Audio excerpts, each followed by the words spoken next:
Well, I don't know. Do you have any other genders that you'd like to name? Me personally? Yes. I'm just asking more so if you're in line with what he is saying. Do you agree with what he's saying? Is that something that you would be lockstep with if elected as Prime Minister?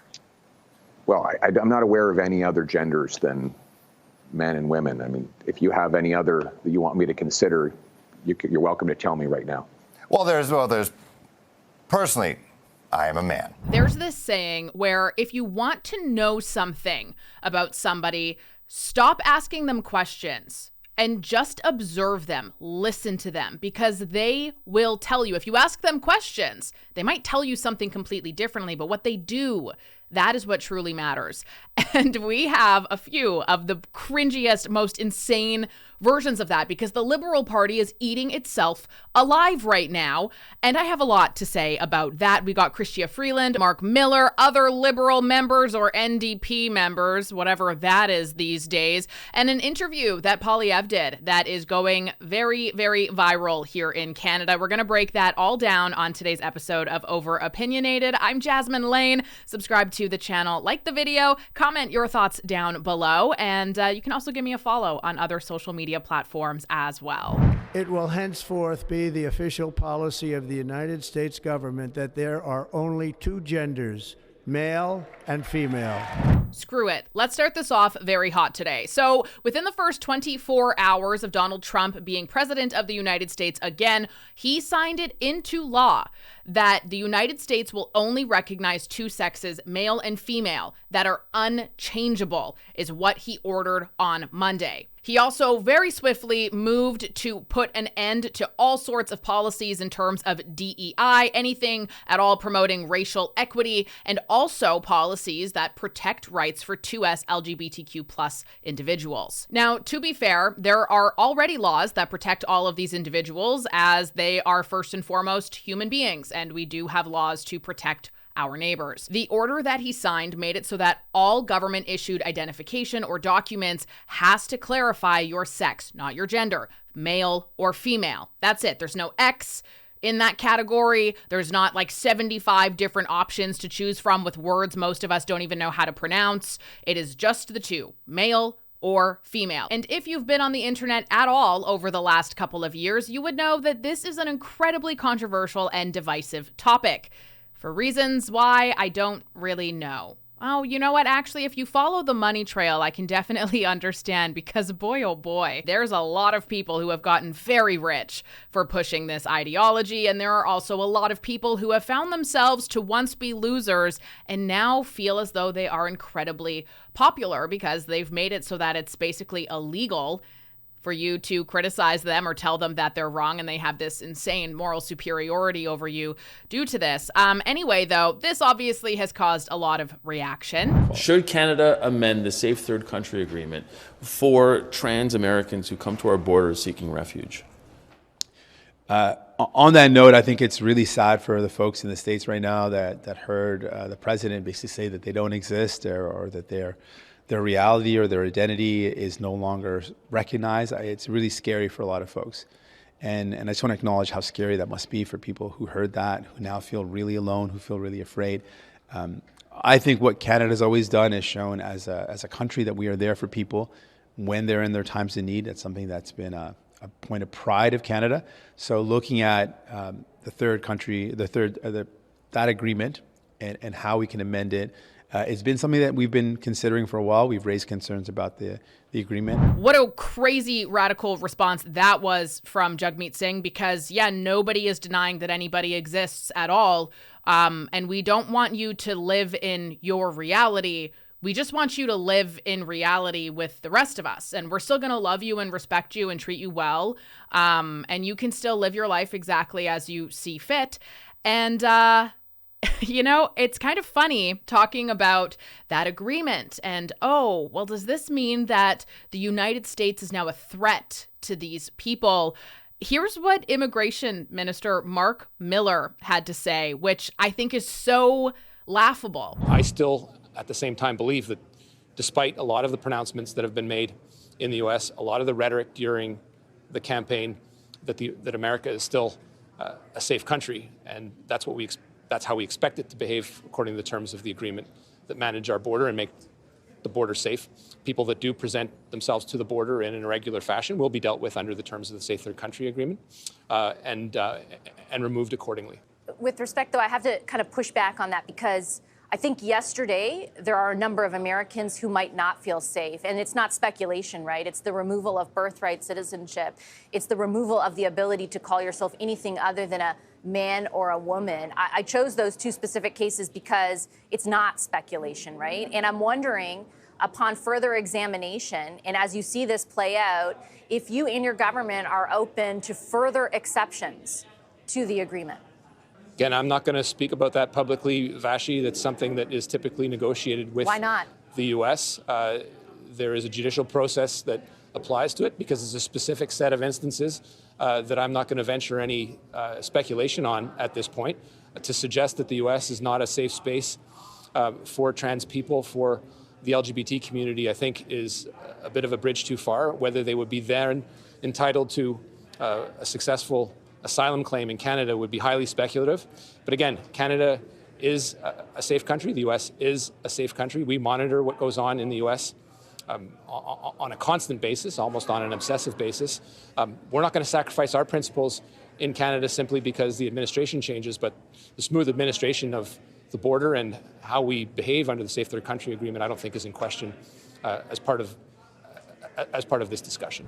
He really just ousted exactly how he feels about all of this stuff, and also just ousted the fact that all of the fear-mongering and nonsense that they've said about the United States is nothing other than political posturing to create fear and to pitch themselves up as the savior of all humanity, being the Liberal Party and all, and how that's actually not based in truth. And the United States and Donald Trump, ooh, you know what? Yeah, they're not actually that bad. I mean, the Trudeau government has spent the last 4 years crapping on the Trump administration, calling them all sorts of names, talking about how terrible they are, and comparing them to the Conservatives in Canada and how nobody should support the Conservatives in Canada because they're exactly like Donald Trump, who is a threat to democracy. That's the type of language that they have been using during question periods. That is the type of rhetoric they have been spewing to try to get votes themselves. They've been trying to create fear and division. That's exactly it. And there you have it. He just admitted, yeah, no, the United States is fine. Donald Trump is fine. We monitor their stuff all the time. We're not concerned. That's got to be pretty damn eye-opening. And on that note, here is Pierre Poilievre in an interview that has since gone very viral about this exact same topic. You know, if elected as prime minister, is that something that you're going to kind of walk in line with, or what are your feelings on that executive order? Well, I don't know. Do you have any other genders that you'd like to name? Me personally? Yes. I'm just asking more so if you're in line with what he is saying. Do you agree with what he's saying? Is that something that you would be lockstep with if elected as prime minister? Well, I'm not aware of any other genders than men and women. I mean, if you have any other that you want me to consider, you're welcome to tell me right now. Well, there's personally, I am a man. As people say, cis man. There are people there who, they say they're Me too. gender I'm a man. neutral. Well, you are a man. totally. Yes. There are people there who say they're gender neutral. Yeah, they say they're gender neutral. They're a trans person. Is that something that you would recognize here? Whereas in the States, at least with their U.S. government, the way they're seeing it, there's only two. I'm only aware of two, but I mean, if you come up with another list, then you're welcome to do that. But I'm aware of two, and as far as I'm concerned, we should have a government that just minds its own damn business and leaves people alone to make their own personal decisions. That's the kind of government I'm going to run. And that right there is exactly why I appreciate the Conservative Party as much as I do, because I just don't want the government involved in my life. I don't want the government involved in my bedroom. I don't want them involved in my bathroom. I don't want them involved literally anywhere. Get away from me. Just make sure that we're fiscally responsible. That's pretty well all that I want the government for. Take care of the big top guy stuff that you have to. Make sure provinces and whatever, I don't know, are doing their fair share. Make sure everybody's taken care of financially and with how things are running and flowing, and that we're able to be even more financially profitable based on your policies and decisions. But other than that, please get out of my life. I don't want a government at all involved in social aspects of human nature whatsoever. We've had that for 9 years. How's that going? And for Pierre Poilievre to take that stance while it's risky, I think is very beneficial, because in situations like this, there is absolutely a silent majority, a majority of which is silent because they have been so stomped on, scared, and obliterated into submission. There are way too many people who are afraid of losing their jobs over this stuff. And I think that it's important to raise your voice on this. And in a way as well, where as he ended it there, to remind people, I don't really care what you do in your life. You live your life, live your best life. I'm here for you. But I don't want to be controlling it. I don't really want to be involved in your personal life at all, actually. This week, I will also end the government policy of trying to socially engineer race and gender into every aspect of public and private life. And that's been one of the greatest failures about this entire woke movement, is that you've allowed people who shouldn't have power to have more power than government elected officials, because they're so freaking scared, because these people are like a mob and they go after you. And I have a lot of love in my heart. I don't hate anybody at all. I want everybody to be happy and prosperous and thrive, and I will support you and cheer you on no matter how you identify, no matter what it is that you're doing with your life or where you come from. If you're a good person, that's all that matters to me. But you know what? The days of victim and oppressor are over. They're over. They're completely over. Okay? You no longer get to scream at people under the guise of, I'm so compassionate and tolerant, and if you were just, me, we wouldn't be having this conversation. You're the problem. No. You don't get to have that anymore. You no longer get to say, I'm compassionate, therefore I can dominate this conversation. I can control everything. I'm going to throw a tantrum and get my way. I'm going to remove anybody else's rights because my rights are superior because I'm compassionate. No, you're not compassionate. You're not showing compassion to anybody else around you. And that's the biggest failure here. That is the biggest failure that our governments have enabled. Moving on from that, we have some more talk on Canada First and what that plan is. Chrystia Freeland, ooh, she got roasted today about this one. What I would do if I were Prime Minister is travel to Edmonton, have a meeting with the provincial government and say, look, Alberta is part of Canada. If 25% tariffs are imposed on Canada, that hurts Alberta too. Let's talk about a united effort, and I would work with the other premiers to get Alberta on board.